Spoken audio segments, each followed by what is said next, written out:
Hello दोस्तों, स्वागत है हमारे YouTube चैनल में। और आज की क्लास में हम लोग पढ़ने वाले हैं इंपॉर्टेंट जीके क्वेश्चंस के बारे में। जैसे कि हमारी सीरीज चल रही थी प्रीवियस ईयर क्वेश्चंस की और 18 क्लासेज इसकी ऑलरेडी कंप्लीट हो चुकी हैं। और आज की जो क्लास है इसमें हम जो भी जीके के सेगमेंट्स के इंपॉर्टेंट क्वेश्चन हैं उनको डिस्कस करने वाले हैं। और क्लास शुरू करने से पहले एक इम्पॉर्टेंट इन्फॉर्मेशन PDF से रिलेटेड। तो देखिए इन इम्पॉर्टेंट क्वेश्चंस की जो PDF है वो हमने अपने टेलीग्राम चैनल पर डाल दी और कल ही हमने वो PDF डाल दी थी, जिससे आप उस PDF की सहायता से आप अच्छी तरीके से प्रैक्टिस कर सकें। और देन फिर हम यहाँ पर उसका जो सॉल्यूशन है वो यहाँ पर डिस्कस करेंगे। तो आप टेलीग्राम चैनल ज़रूर ज्वाइन करें, आपको डिस्क्रिप्शन में भी लिंक मिल जाएगा। और साथ ही साथ अगर आप टेलीग्राम में जाकर एम्पावर नॉलेज वहाँ पर अगर चैनल का नाम सर्च करेंगे तो हमारे चैनल का जो लोगो है वो वहाँ पर आपको दिखाई देगा। और उस चैनल को आपको ज़रूर ज्वाइन करना है, क्योंकि वहाँ पर हम क्लास से पहले जो फ्रेश फाइल होगी वो वहाँ पर आपको सेंड कर दी जाएगी, जिससे आप अच्छी तरीके से उसकी प्रैक्टिस कर सकें और फिर आप सॉल्यूशन विद डिटेल यहाँ से देख सकते हैं, यूट्यूब से उस क्लास को देख सकते हैं। तो चलिए स्टार्ट करते हैं आज की क्लास को और देखते हैं आज का सबसे पहला क्वेश्चन जो कि रिलेटेड है बायोलॉजी से। तो जो पहला क्वेश्चन है वो है पोलियो का टीका निम्न में से किसने विकसित किया था, यानी किस वैज्ञानिक के द्वारा पोलियो का टीका विकसित किया गया था। तो इसका जो सही आंसर है वो है जोनास साल्क। तो जोनास साल्क के द्वारा ही पोलियो का टीका विकसित किया गया था, यानी वैक्सीन जो थी पोलियो की वो विकसित की गई थी। उसके अलावा जो अदर वैज्ञानिक लिखे हुए हैं उनके बारे में भी हमको जानना जरूरी है, क्योंकि इनसे रिलेटेड क्वेश्चंस भी हमारे एग्जाम्स में पूछे जाते हैं। सबसे पहले नाम आता है रॉबर्ट हुक का। तो देखिए कोशिका की खोज की थी रॉबर्ट हुक ने कब 1665 में इन्होंने कोशिका की खोज की थी। ये वैज्ञानिक थे रॉबर्ट हुक। उसके अलावा बात करें अगर हम एडवर्ड जेनर की, तो चेचक के टीके का आविष्कार किया था किसने? एडवर्ड जेनर ने। और इन्हें ही माना जाता है वैक्सीन का जनक, यानी सबसे पहले जो वैक्सीन बनाने का जो रिकॉर्ड है वो इन्हीं के नाम है, यानी सबसे पहले इन्होंने ही वैक्सीन बनाई थी, वैक्सीन की खोज की थी एडवर्ड जेनर ने। तो इसीलिए इन्हें वैक्सीन का जनक भी कहा जाता है। साथ ही साथ चेचक का टीका भी इन्होंने ही बनाया था। अगले वैज्ञानिक है रॉबर्ट कोच, और सूक्ष्म जैविकी के क्षेत्र में इन्होंने उत्कृष्ट कार्य किया है रॉबर्ट कोच ने। तो ये जो अदर इन्फॉर्मेशन थी इस क्वेश्चन से रिलेटेड। अगला क्वेश्चन है मार्स गैस का दूसरा नाम क्या है, यानी किसे मार्स गैस कहते हैं। तो इस क्वेश्चन के बारे में आप सभी लोग जानते होंगे, कई बार आप पढ़ भी चुके होंगे कि जो मीथेन होती है, यानी जो CH4 है, इसे ही हम क्या कहते हैं? मार्स गैस और दलदली गैस, इसी नाम से जानते हैं। कई सारे नाम से हम जानते हैं मीथेन को, जो कि पाई जाती है कहाँ? धान के खेत में भी पाई जाती है। जो मीथेन होती है ये ग्रीन हाउस गैसेस का भी एक पार्ट है। तो ये आपको याद रखना है, मार्स गैस का जो दूसरा नाम है वो है मीथेन। उसके अलावा जो कई सारी अदर गैसें हैं उनके बारे में अगर डिटेल में आप पढ़ना चाहते हैं तो आप हमारे चैनल से पढ़ सकते हैं। डिटेल में हमने इस पर वीडियो बना रखा है। बढ़ते हैं अगले क्वेश्चन की ओर। अगला क्वेश्चन है फिजिक्स से रिलेटेड SI उपसर्गों के संदर्भ में, यानी जो SI यूनिट होती है अलग अलग मात्रकों की, वहाँ पर संदर्भ में 10 की घात 15, यानी इस प्रकार से इसे हम लिख सकते हैं 10 टू दी पावर -15 को क्या कहा जाता है। तो देखिए अभी तक हम क्या पढ़ते रहे, सामान्य जो हमारी अगर हम कहें कि सामान्यतः हम किनका यूज करते हैं तो वो होते हैं हमारी 10 to the power -6, 10 to the power -9 और 10 टू दी पावर -12। यहाँ तक ही हम बेसिकली पढ़ते रहे हैं, वो हम 12 स्टैंडर्ड में हो या अदर जो भी हमारा यूज होता है हम यहीं तक पढ़ते हैं। लेकिन अब देखिए यहाँ पर जो क्वेश्चन पूछा गया है ये इससे भी आगे आपसे पूछ लिया गया है कि 10 टू दी पावर -15 को क्या कहते हैं। सबसे पहले आपको ये बेसिक ही पता होने चाहिए। 10 टू दी पावर -6 को कहते हैं माइक्रो। उसके अलावा 10 टू दी पावर -9 को नैनो कहते हैं, और इसके आगे जो भी आप इकाई लगा देंगे वही इकाई यहाँ पर बनती चली जाएगी। और 10 टू दी पावर -12 को हम क्या कहते हैं? पिको। तो माइक्रो, नैनो, पिको। उसके बाद जो 10 टू दी पावर -15 की घात होती है उसे हम क्या कहते हैं? तो इसे हम कहते हैं फेम्टो। तो फेम्टो होता है 10 टू दी पावर -15। उसके अलावा फिर हम ऊपर से देखें तो जो आटो होता है 18, आटो 18 आपको याद रखना है, 10 टू दी पावर -18 ए से इसे डिनोट किया जाता है। फिर अगला है योक्टो, यानी ये कहा जाए आपसे योक्टोमीटर, तो आप समझ जाइएगा 10 टू दी पावर 24 और इसे वाई से डिनोट किया जाता है। फिर आता है जेप्टो, और जेप्टो होता है 10 टू दी पावर -21 और जेट से इसे डिनोट किया जाता है। और फिर आपका आता है फेम्टो, जो कि इस क्वेश्चन का सही आंसर है। तो ये सारे मात्रक भी इससे रिलेटेड आपसे पूछे जाते हैं, SSC एग्जाम में पूछा गया ये क्वेश्चन है। अगला क्वेश्चन है बुक्स एंड ऑथर से रिलेटेड, निम्न में कौन सी ऑफ पॉपीज, ये एक बुक का नाम है सी ऑफ पॉपीज नामक पुस्तक के लेखक कौन हैं? तो प्रसिद्ध लेखक अमिताभ घोष के द्वारा ये बुक लिखी गई है, सी ऑफ पॉपीज।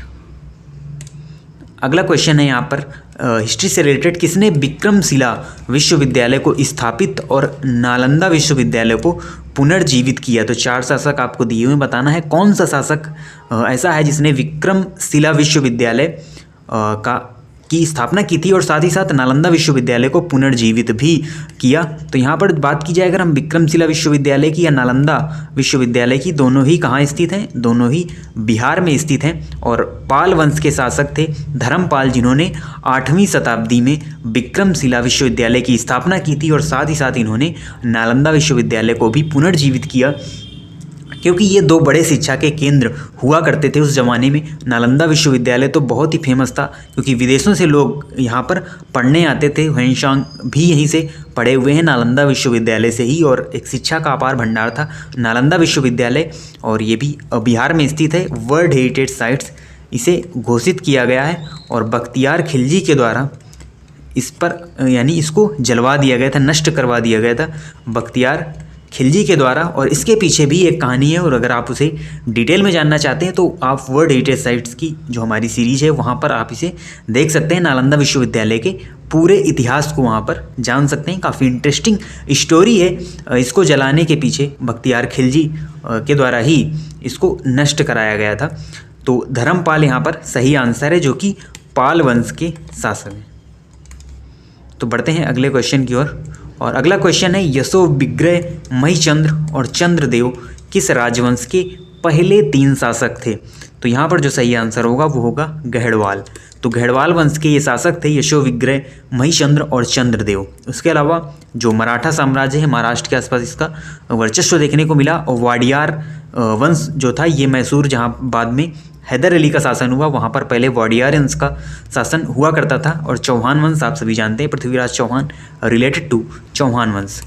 बढ़ते हैं अगले क्वेश्चन की ओर। अगला क्वेश्चन है, भारत की 2011 की जनगणना के अनुसार निम्न में से कौन दूसरा सबसे अधिक आबादी वाला राज्य है? तो देखिए, एक होता क्या है कि हम बेसिकली जो सबसे पहला होता है या सबसे कम होता है, सबसे ज़्यादा होता है, सबसे कम होता है, उसे ही हम केवल याद रखते हैं कि जो सबसे ज़्यादा जनसंख्या है वो कहाँ की है, सबसे कम वो कहाँ की है। बट यहाँ पर देखिए, आपसे क्वेश्चन घुमा कर पूछ लिया गया। आपसे पहला यहाँ पर नहीं पूछा गया, आपसे पूछा गया है दूसरा सबसे अधिक आबादी वाला राज्य कौन सा है। तो सबसे पहले हमको जानना जरूरी है पहला सबसे अधिक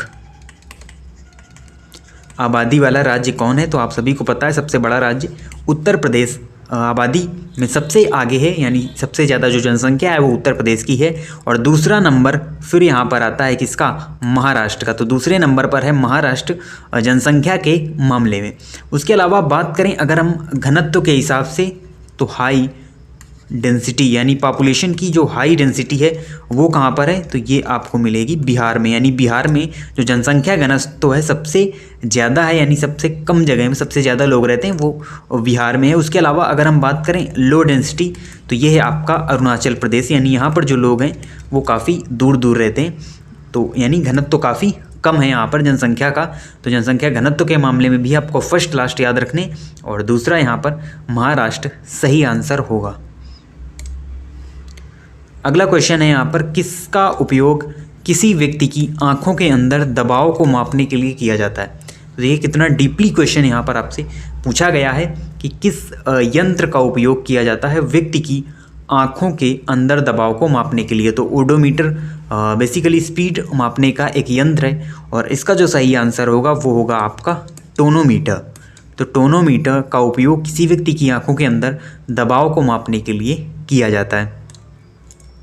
अगला क्वेश्चन है, चिंकारा मध्य प्रदेश राज्य में लोकप्रिय एक संगीत वाद्य यंत्र है।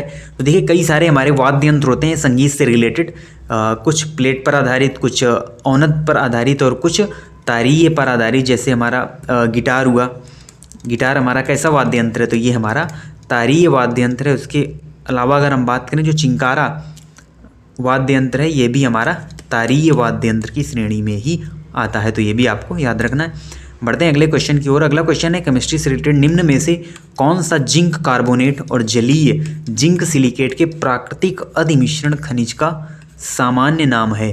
तो यहाँ पर जो सही आंसर होगा वो होगा कैलामाइन।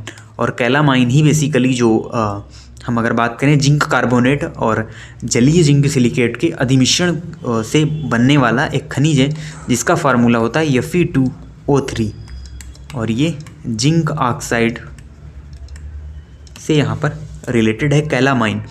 तो ये हमारे आज के इम्पोर्टेंट 10 क्वेश्चन थे।